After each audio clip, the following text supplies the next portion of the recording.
What's up, everybody? I hope you're having a good day. So today's Friday. That means new album release dates.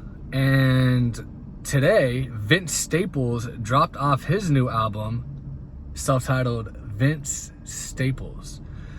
Now what I want to do in this video is I want to do a sales prediction on the video. On the album, what I think it's going to sell in the first week. But before I get into that, I want to talk a little bit about how I feel personally about Vince Staples as an artist, and a little bit about his career. So I have listened to pretty much all of Vince Staples' stuff: Summertime '06, Big Fish Theory, and the FM radio one. Big Fish Theory by far was my favorite album by him. I love that album. I just think the beats were absolutely insane. Which, from what I heard and what I understand, the research I did, a lot of the producers are EDM artists, DJs or whatever. So that makes sense because I'm a big EDM guy. So I love when artists branch out and work with EDM artists, but do it in a very tactful way. And I thought Vince Staples did it really, really well. Crabs in a Bucket, I absolutely love that song. That's probably my favorite song by Vince Staples that I've ever heard. Crabs in a Bucket, I love it. He kind of reminds me of Odd Future in a way, Vince Staples does. Except I like him better. I don't really like Odd Future, but something about Vince Staples, he does things very unconventionally. He'll drop like right now with streaming, to have a higher debut, to have a higher sales week, the conventional wisdom goes, put 17 to 22 tracks, maybe 30 tracks.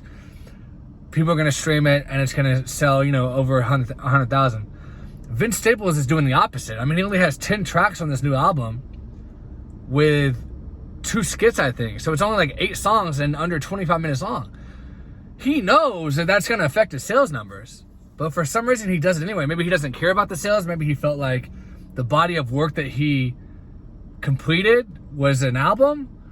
I'm not sure what his mindset is, but again, I get very Odd Future vibes with him and the career moves that he makes, because he could easily go mainstream, like Migos or someone like that, Little Baby, get a bunch of commercial beats, hire a bunch of rappers to do guest verses, and it would still be fire, honestly, because Vince Staples is pretty damn fire. But he does these unconventional songs, these unconventional beats, and he makes really short songs too, which I'm not a big fan of that. I noticed on his new album, he has like songs under 2 minutes. I don't think there's one song that hit 3 minutes on this new album.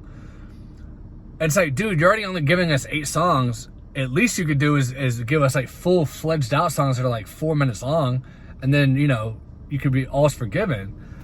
But hey, the media loves him. The reviews for his new album are already in. He's got like fucking 5 stars across the board. It's crazy. Every time he puts out a new album, the reviews are through the roof. And I guess I get why, because he's very unconventional. He's giving us something fresh. He's giving us something new. And like I said, I really like Big Fish a lot. I haven't listened to Vince Staples yet, the new one.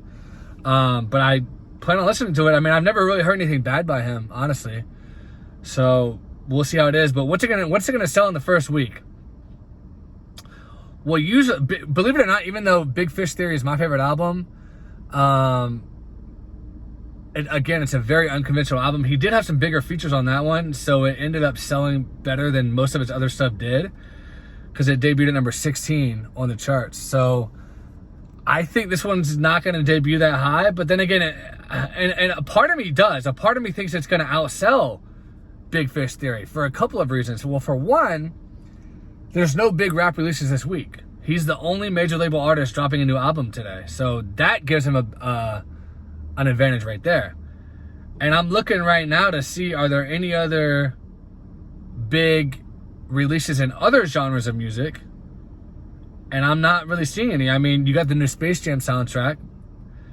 But other than that, the dude's got a good shot. I think he might debut in the top 20 this time, because he's only continued to do the same thing, build his fan base more, do the little 10-song albums with short songs, and it's worked for him. He doesn't usually do amazing numbers, but I think he's going to sell around 20, maybe 25,000 copies in the first week,